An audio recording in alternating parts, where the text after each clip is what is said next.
Awesome. Well, good morning, everyone. I am just so absolutely thrilled that you are here, and I love that we're having this focus for 2021. I had titled this presentation, The Power of Perspective, and the girls here with me today, I'm going to call in my cheering squad, brought glasses. Y'all look.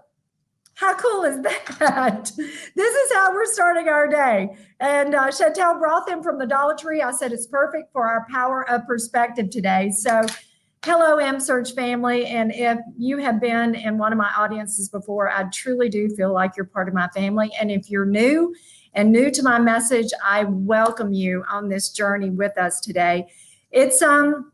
It's been interesting for me for the last year, a little over a year with COVID, like I know it has been for all of you. And I second everything Alina just said to all of you, and I congratulate you and honor you on the job that you've continued to do in this healthcare space and continue to make a difference. And we just all thank you so much. And I want to shout out to the team that put this together today, and to Pauline and the team and the business operations team and Andy and Jill, our technical people. And it takes so much to put a virtual conference together. And if you get the chance, make sure you thank them, because y'all, this is a lot of work. I don't know, Pauline, is it more work than a live conference? I kind of think she's looking at me like, absolutely, it's more work than a live conference. But you're here, you made it. And I believe if you are here today, you are supposed to be here today. You know, it's been a real challenge for me not to be able to see your faces. And those of you that have been in my audience know that I'm a hugger, because I believe if it's moving, hug it. If it ain't, sell it. And I'm telling you, the last year has been tough for me not to even be able to hug and make that connection. But I'm hugging you virtually today. And I am telling you, as Alina just said, if you are here, if you've decided to be here today, you are here for a reason. And so I'm going to challenge you and invite you, as you step into this day, as you step into all of this information today, you can either grow through this or just go through this. So I'm going to challenge you with a couple of things. Starting off this morning, I don't know where you are. Can't see your faces, but I'm believing, I'm feeling your spirit. You're engaged, you're ready to learn, you're ready to grow through this. So the first thing I need you to do, wherever you are, whatever's going on around you, whether you're working from home, whether you're in your office, whether you're live with us today, whether you're on one of the recordings in the future, whatever you're doing right now, I need you to be in this moment.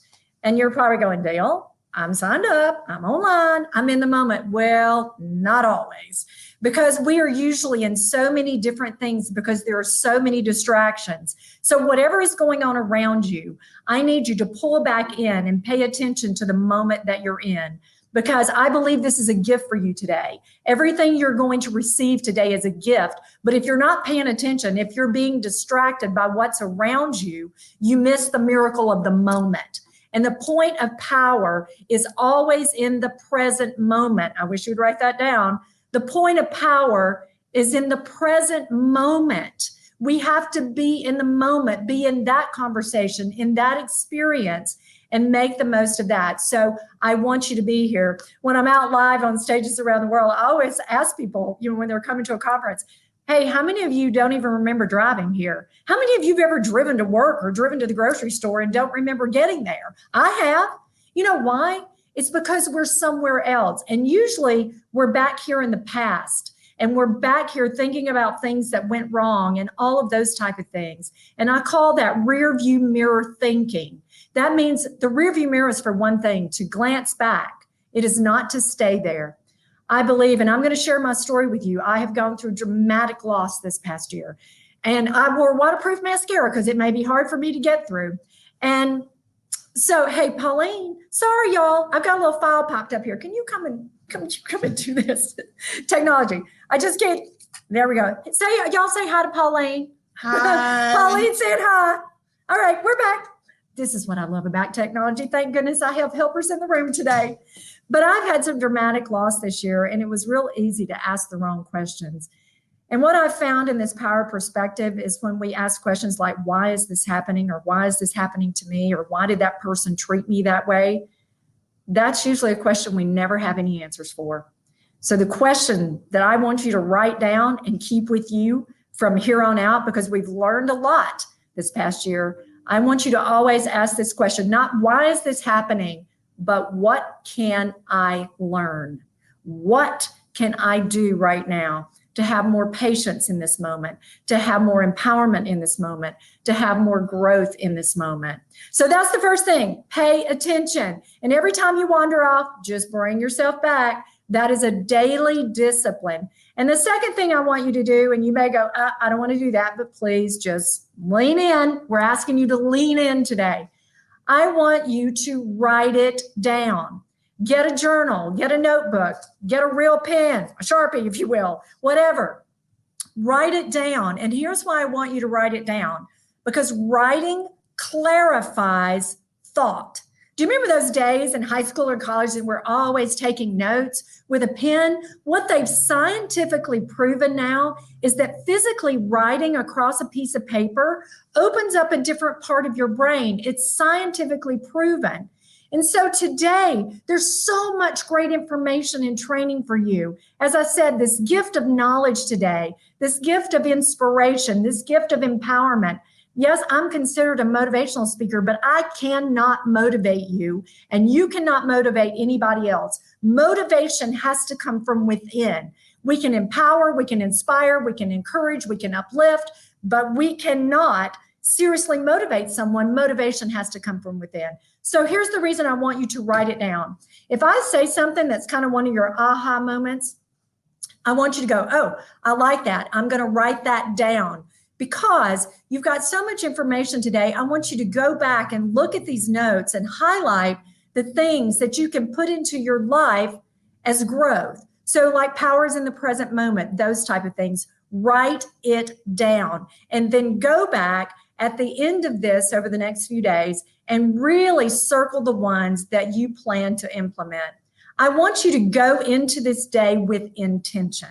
I want you to go in today with the intention of finding these PowerPoints, is what I'm calling it. I always love working with a technology group. They're like, hey, where's your PowerPoint? Don't have one. And they're always surprised, but they're always like, okay, cool.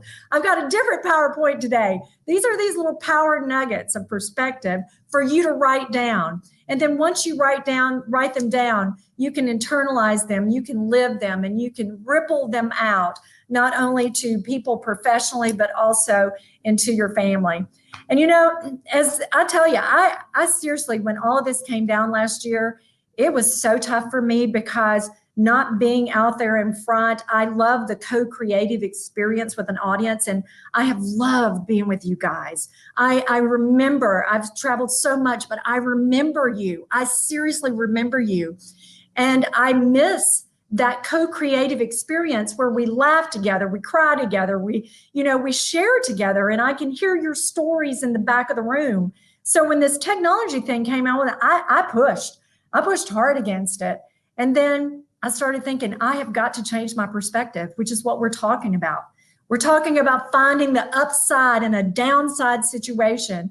And so, one of my dreams has always been to be on television, to reach a bigger audience, to be more effective, to ripple out further. So I just decided this technology piece is just my version of television. So y'all are my television audience today, and I'm your Nashville Oprah. So that's just how that is today. That's how I'm rolling with it. That's how we're rolling with it today.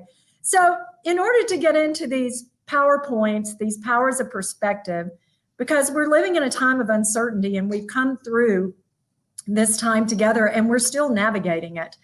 I want to share with you, as Alina says, I share so much of my personal journey because I believe that you remember stories and then you can circle back and remember the point, the PowerPoint that's engaged with that story.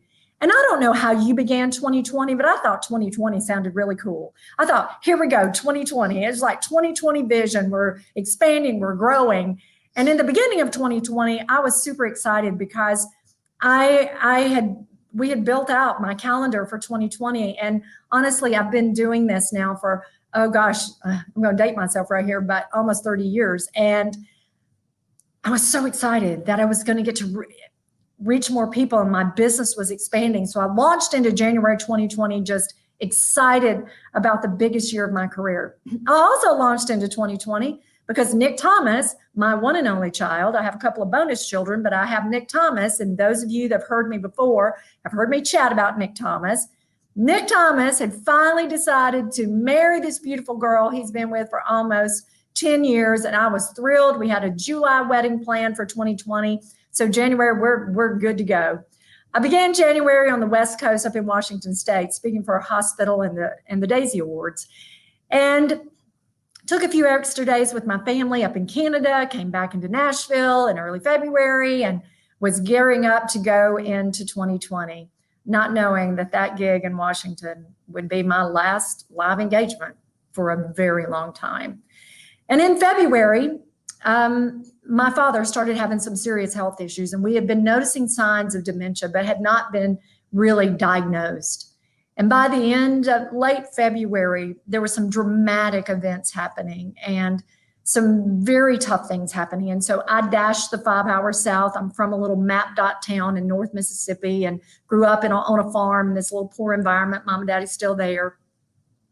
And Daddy was having some real serious issues. And we found a facility about 30 miles from their house that would do some evaluations for a couple of weeks. It was a hospital that would evaluate him, and we got him in, checked him in on a Tuesday. And Daddy was hard of hearing, and we're dealing with dementia.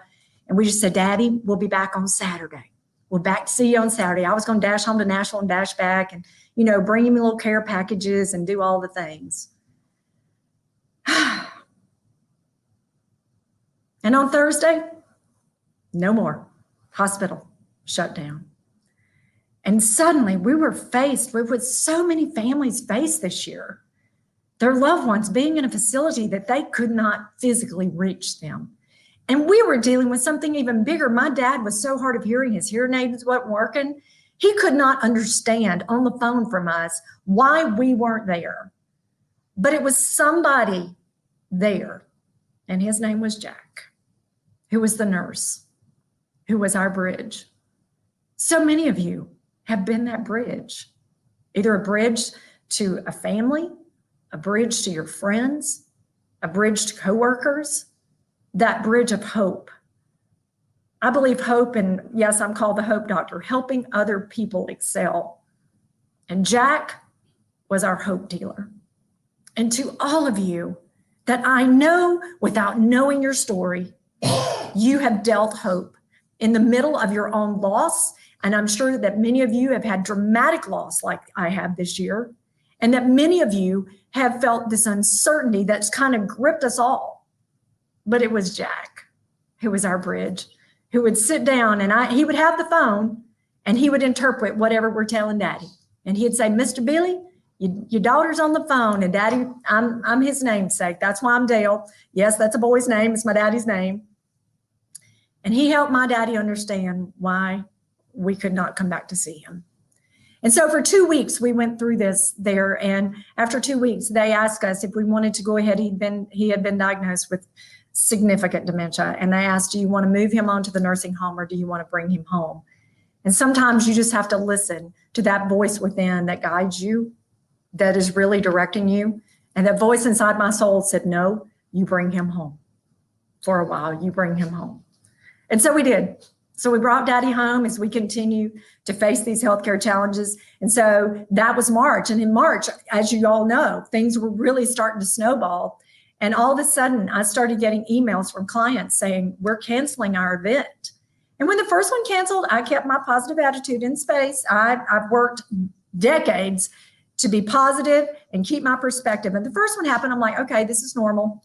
And I still hadn't got my head around or basically accepted that the world was truly changing.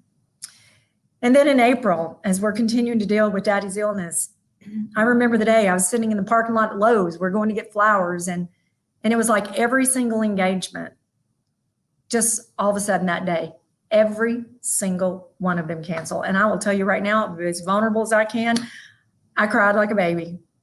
Because yes, it was financially devastating for my business, but those of you that truly know me, know this is not just my career. This is my calling. This is what I was put on this earth to do, to speak life and to speak empowerment, encouragement. And I just felt like COVID had yanked my calling away. And that loss was so traumatic for me. I mean, I was sobbing. And I like, what do I do? How do I continue to make a difference for people who need it now more than ever? And it took me a minute. It took me a time to step back and say, not why is this happening? Because trust me, I was asking all the wrong questions, but I had to start asking, what can I do now? I continued to run back and forth to Mississippi. So that was March and April. In May, my daddy had a slight stroke and had aspiration pneumonia and passed away the day before Mother's Day. And I was like, wow, had my calendar stayed the way that it was, I had to change my perspective. I wouldn't have been able to run back and forth down there with Mama. You see, in the middle of the darkest times, if you will stop and pay attention and search, there is some light. And even though COVID didn't take my daddy, it took our ability to celebrate him the way we wanted. In the MapDoc community, my daddy was kind of a legend. He was called Wild Bill on the CB. That should tell you all you need to know. And so people couldn't come to the funeral. They were only allowed us 20. But when you change your perspective and you look for a different way to do things, and that's what we've all had to do in the middle of tragedy and defeat and discouragement and sadness and loss, we've had to find a new way. And so we left the funeral home and out the 10 miles out to the little country church that I grew up in. And we turned the corner up around that hill to that old country cemetery. And we were just awed because all of those people that were not allowed to show up at the funeral were sitting right there in side-by-sides and four-wheel trucks, standing outside their trucks. And they said to me, we couldn't be there, but we can socially distance and be here. And so you find a new way. So May, my daddy graduated to heaven. That was my new perspective. In June, my 96-year-old father-in-law, again, not because of COVID, he was doing well, took a turn for the worse, and he passed away and graduated to heaven the day before Father's Day. And then in July, my kid went ahead and got married. I'm like, dude, come on, what are y'all thinking? It's everything's shut down. And my son was, okay, Mom, we can probably change that. And the girl was like, no. She's like, I've waited 10 years on this boy, and there is no way this wedding is not happening. And we had this beautiful wedding. And, you know, at the end of all that loss, we had this beautiful wedding, and it turned out perfectly. But honestly, y'all, by August, I thought there should have been a sign in my front yard that says, congratulations, you've made it to August 2020. Welcome to the 7th level of Jumanji. Have y'all seen that movie? If you haven't seen that movie from The Rock, that's what I felt. I had to see it during the pandemic. Do yourself a favor, go back and watch it. It's real cute. And I thought, somebody needs to send me that. I have made it to let's see, January, February, March, April. Yep, 7 levels. I am at the 7th level of Jumanji. And so I started thinking, what is my perspective here? And I started thinking about that Goofy movie. And you know what? The whole moral to that story was, you can be a hero at every phase of your life if you're still alive. If you're still alive, you can be a hero at every phase of your life if you're still alive. And I started thinking, what is a hero? What is a hero? What do we need to do to be a hero in our own lives so we can ripple out and be a hero for everyone else? Here's what I decided. I'm a girl that loves an acronym. You've already heard HOPE, helping other people excel. Well, here's the next one. Write this down. HERO. Honestly evaluating and then recognizing opportunity. A hero honestly evaluates where they are, honestly evaluates, and then says, what is my opportunity now? And the only way that you can do that is asking, how can I grow? How can I serve? How can I be better today than I was yesterday? And I know in every single way, in so many ways, you guys have been heroes every step of the way. You are our healthcare heroes. And for the times that I didn't get to say thank you to Jack, and for all the families and all the people maybe in your life that have never said thank you to you, I'm saying thank you. You are valuable. You are a hero. And don't ever, ever, ever take that away from you. Don't take that away from yourself. Don't talk yourself out of that. Because the most important conversations we are having with ourselves. So how do we go through that? How do we grow through that? How do we take that hero perspective, and how do we change that day to day? Because guys, you know, regardless of what we face from here on out, if we take these life principles and put them to work in our lives, it can help us through any situation we face to grow through it. And the first thing I had to do is to take that time to reevaluate and recognize the opportunity. And I decided COVID may have taken my career momentarily, but COVID can never take a calling, can never take a calling. And if your calling is to be more patient today or more valuable today or more engaged today, COVID can't take that. You know what? Nobody can take that. We have the opportunity to step up and step out and lean in to this growth. So the first piece is the power of your mind. It's your mindset. And all around us now, in every teaching podcast, you read about it. It's kind of the trendy thing, mindset, mindfulness. And you know what? But it's all true, because everything in your life happens twice, between your ears and then between your hours, meaning you think about it before you do it. But so many times we're on automatic pilot, automatic responses, saying, this is a bad day, this is that. And we focus on the negativity. And what you have to understand is what you focus on gets bigger. What you focus on, write that down. What you focus on gets bigger. We have to lean into optimism as a strategy, because as a motivational speaker around the world, some people go, motivational speaker, It's like all that fluffy, airy stuff that has no power. You know what? That is absolutely not the truth. Science is now proving and backing it up that if you will choose optimism as a strategy, it will incredibly and entirely change your life. Here is your formula for success. Are you ready? For those of you in the past, y'all know that I've got a phys ed degree from Mississippi State. Don't ask. I was shopping for a husband. That's another seminar. Anyway, that's the truth. I was shopping for a husband. Didn't work out, but I did get a coaching degree. So yes, coach. And my mom was praying for her husband, Pauline. She was always praying for her husband. It wasn't working out. So I was trying to help her out. Anyway, I digress. I ain't got enough time. So here's your formula for success. Circumstances, C plus C equals R. One more time, write it down. C plus C equals R. Circumstances plus choices equals results. And guess what, my friends, my AMSURG family? The only thing that we have complete and total control of are our choices and our attitudes. A positive attitude is a choice. It is not an emotion. We were having that conversation before y'all came online about every single day. We have to choose the energy we bring to our lives, the attitude we bring to our families, the attitude we bring to our friends, our coworkers, patients, clients, everybody. You get to choose. You've heard for years, just like I have, that the optimists see the glass as half full and the pessimists see it as half empty. Well, I believe the heroes of the world, you guys, us here in the room, I believe we see the glass as refillable. The glass is refillable. You get up to choose every day. If you want to be all ticked off and hacked off and irritated, go over there and do it by yourself, okay? But you don't invite anybody else to that party.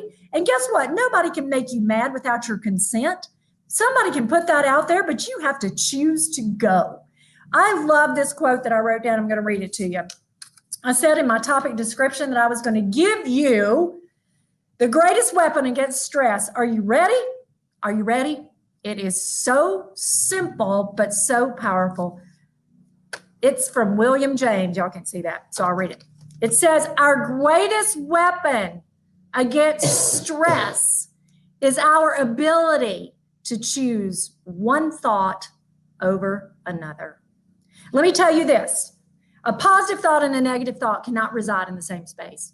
Because let me tell you something else. It's like you getting in your car and thinking, I'm going to listen to rap and country at the same time. You can't do it. You have got to decide what radio station you're tuning to. So are you tuning to the negative side of the street? Where's your perspective today? And like I said, if you choose it, own it. Are you going to choose to turn over here to the happy side of the street? It has scientifically been proven if you will hold a thought for 17 seconds, if you will find something positive to hold on to for 17 seconds, what happens is that's your foundation and it starts to build. I did not grow up learning this from my parents. They were great people. Lovely, loved them, grew up on a farm. I understood the principle of sowing and reaping, but I did not have a positive attitude. I was the most negative child you would ever see. I would not raise my hand in class. I was insecure. So my parents put me in piano lessons when I was 13, hoping I would gain some kind of self-confidence, I guess. What I didn't know, and I believe it was divine intervention, that I was placed with a piano teacher that was only a couple years older than me.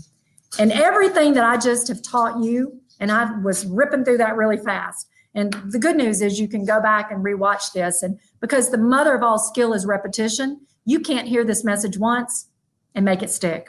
We didn't become negative overnight. We're not going to become positive overnight. Negative is normal. You do not have to look for negativity. It will find you. But you have to search for things that are positive, for positive conversations, for positive interaction. Well, my piano teacher at 15 was that, but she had been crippled in a car accident at age 11. And these are the words that she heard from the doctor in my hometown. The doctor said to her, "You will never walk again." And she was 11. But she was 11. She was stubborn. She'd been in a little country church. She'd heard about faith. Here's another thing. I want you to write this down. Faith and fear both require us to believe in the unseen. They require us. And she decided that even though the doctor said that, she was going to focus on what she could do. She couldn't jump or cheerlead or play basketball, but she could work on her music. What you focus on gets bigger. So many times on the things that stop us, like it did me last year, I found myself just looking at what I couldn't do.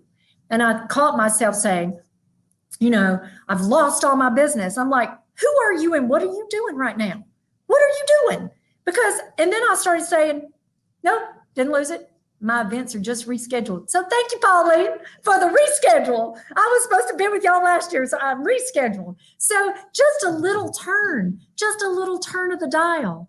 And my friend continued to speak life. And you know what? We need to speak life to each other. And if someone's having a hard day, ask a simple question. What do you need right now? How can I help you? Give that quote. They're doing elbow bumps right here in the room. I love that because that's how they help each other, pump each other up. Find an accountability partner. If you're having a down day, because I did, and I would call somebody and say, I need some space. And I would say, give me 10 minutes. And then I want to focus on the solution. We have to identify problems, but we have to focus on solutions. What solution do you need to focus on today? What solution in your life does you need to give energy to? My friend kept pouring into me. And, at 11, she was told she would never walk again, but she had big dreams and big goals and big vision. And she kept changing her perspective. And at age 22, after many years of defeat and disappointment and discouragement, she walked the runway in Atlantic City, New Jersey as Miss America. A little country girl from North Mississippi who'd been crippled and told she wouldn't walk again, who'd ended up with 100 stitches on her face, never any plastic surgery, dared to dream, changed her perspective, and changed my life. And so I continued to gravitate toward everything that was positive. It takes 21 days to make a change. Hear me right now. It takes 21 days to make a change, 21 consistent days to make a change, and 66 days to create a habit. 21 days to make a change. What do you want to change in your life? And so I started overdosing on positive books, reading every day. If you would change 15 to 30 minutes a day and put some soul food in, that's what you're getting today from Nashville. We didn't even bring any chicken. Y'all could have brought some chicken. They could have brought some chicken. And this is your soul food. You got to feed your soul. And I tell you, if you're watching so much news, you got to cut it in half and you got to replace it with some good news. Replace it with something that's going to empower you and enlighten you. And that's what I started doing. I finally found a husband. My mother was so thankful. And she had to quit praying. She finally found a husband. And I had a baby. His name was Nick Thomas, the precious, most little baby in the world. And I was doing good with the positivity. And he was a precious little baby. And he was fun. And I was positive. And then he turned 2 and challenged every belief I had had. And everything that I thought about, he was like, And so every day, he was this little fat little baby, and he would get up and he would growl at me. And I would get down in his face. My allergies are going crazy, so y'all forgive me. He would growl at me. I'd say, "Good morning, Nick Thomas. You can choose to be happy today." And he'd go, "I don't want to choose to be happy." Let me show you. I get to show you the picture. Look at that baby. Can y'all see him? Look at that little fat face. Look at that little lip. Yes, telling me every day, "I don't want to choose to be happy." Do y'all know these people? Do you have people in your world that you walk in the room and you go, "Oh, they chose not to be happy"? And so every day I would say to Nick Thomas, "Okay, Nick, just so you know, it's your choice. Just so you know, it's your choice." Every time he got sent to timeout, I'd say, "I'm so sorry you chose timeout. I chose the park. You chose timeout." He's like, "I didn't choose timeout." Yes, you did. When you chose that choice, you chose that result. And so I continued to pour into him. Guys, it's about consistency. I'm going back to this again. I want you to hear it. 21 days. Are you willing to do 21 days? Are you willing to take 10, 15 minutes a day and invest in yourself so you can be more empowered during your day? Aren't you worth 15, 30 minutes a day? I tell people, stop scrolling. You don't have to add 15, just stop 15. Or give up 15 minutes of television. Or scroll to something that's more positive. Feed your soul. It changes your perspective. And I love Nick's stories, and I've got to share this one because I've never shared it before. He was 4. So I kept doing this to this little fat baby. I kept preaching. And so he was 4. We were here in Nashville over at Tobacco Nazarene College picking up our babysitter, who was taking care of Nick while I was traveling, actually, at that time as Mrs. Tennessee. And we were there early, and I was a fearful child. And so I did not want to demonstrate fear or teach fear to Nick. You know, one of the things that I've done this year to kind of keep my perspective, I made a power playlist. I'm afraid I'm not going to get to time to tell y'all that. Get some music, put it on a power play. It's music that makes you feel good. I'm about to totally date myself, but Earth, Wind, and Fire does it for me. What about y'all? Right. So anyway, I got some amens over here in the room. Put your power play. I also love Pitbull, that healthcare thing that he did. He said, fear can mean forget everything and run, or it can be face everything and rise. Change your perspective. Let's face everything and rise. So pour into Nick. So did not teach him fear. I taught Nick that he was valuable and to not let the opinions of others really affect him, to believe in himself, even at that young age. Nick is up through the sunroof of my car, yelling at everybody that walks by. "Hey, my name is Nick." And they would wave and go, "Cute little boy, hey." So everybody's waving at Nick. And all of a sudden he yells, and I'm doing something in the car, and there's silence. I'm like, who's not speaking to my baby? Do I need to get out of this car? Y'all, the mamas in the room know what I'm talking about. And so they're going, yes, coach, yes. And so Nick got louder. He's like, "Hey, my name is Nick." And I'm like, okay. So I look up to see what's going on, because I'm thinking, girl must have headset on. She's not hearing him. Nothing. She got nothing going on. I'm really wanting to get out of the car at that moment. And so Nick's coming through the car. I'm prepared for the question. As mamas, I know y'all know what you think the question is going to be. Why did that girl not speak to me? That's what I'm waiting for. But you have to remember, I've been pouring into this child since he could listen. He got down in my car and he looked at me and said, "She must speak a different language, Mama." And I'm like, you know what, baby? She must speak a different language. That is not about you. And you know what? I got taught by a 4-year-old. Any of y'all feel like people around you are speaking a different language? Anybody in the room? People are speaking different languages. Yet so many times we take that personal. take the advice of Nick Thomas. They're just speaking a different language. And you know, one of the other things that Nick said to me, fast forward 5 years, I mean, he has just bombarded me with truth. And he was on my nerves one day, and he was irritating the living daylights out of me. And I looked at him and I said, Nick Thomas, you better get out of my kitchen, and you better get out now, because you and I have got issues. And he looked at me and said, Mama, you don't have to let my actions affect your attitude. Excuse me, what? You don't have to let my actions affect your attitude? Because that's what I told him. I told him it's all about choices. Raise your hand right now if you've ever let someone else's actions affect your attitude. There are 4 hands, there's like 12 hands in here, and there's only 3 people. I see y'all raising your hand. Yes, because here's what happens. When you allow someone else's actions to affect your attitude, you say, here's my day, go ahead and ruin it. Take your power back. It's about perspective. Take your power back. Oh, Lord, Pauline, what time do I got to be off of here? Like at 10:45? Yes. Oh, no. Okay, 10:45? Okay, quick. See, this is what I knew was going to happen. All right. I need you, and if you signed up, you're going to be getting this. Power talk. Here's what you got to do. Change your perspective, pour into your soul, 50 to 30 minutes a day. Change the way you talk. Words have power. Here is your transformational vocabulary. And you're getting a postcard with my picture on it because I'm a tired old beauty queen. Anyway, we put our picture on everything. So, repeat 21 days. 21 days. Do everything for 21 days. Do this for 21 days. This says, I'm not angry. I'm just disenchanted, right? I'm not nervous. I'm energized. I'm not stressed out. I am blessed out. If you woke up today, you're able to see the light of day. You're able to be here with your AMSURG family. You are not stressed. You are blessed. So when somebody says, how you doing? Say, I am blessed out. How you doing?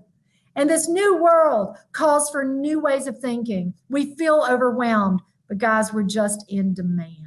We are in demand. All right, I've got 2 minutes. I cannot believe I'm out of time. Look, I don't know if you follow social media. I have all kinds of positive information to put into your day. Follow me, Instagram, Dale Smith Thomas, Facebook, Dale Smith Thomas. Shoot me messages if you missed something today or have questions today.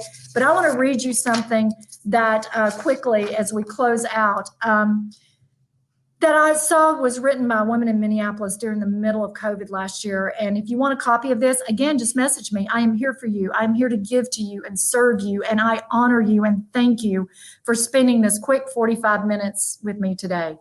Her name was Laura Fanucci, and she wrote this: when this is over, may we never again take for granted a handshake, or in my case, a hug, with a stranger. Full shelves at the store, conversations with neighbors, a crowded theater, a Friday night out, the taste of communion, a routine checkup, the school rush each morning, and coffee with a friend. May we never take for granted the stadium roaring, each deep breath, and a boring Tuesday, and life itself. When this ends, truly ends, may we find that we have become more like the people we wanted to be, the people we were called to be, the people we hope to be. And may we stay that way. Better for each other because of the worst. You are heroes. Don't ever forget it. Continue to go out and ripple out hope.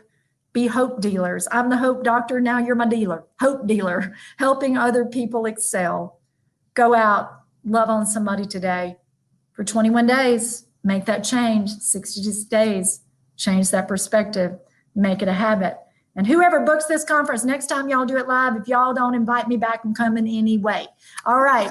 I love you guys. God bless you. Make this day intentional. Go out and make it the best day of your life. I love you guys. Love you.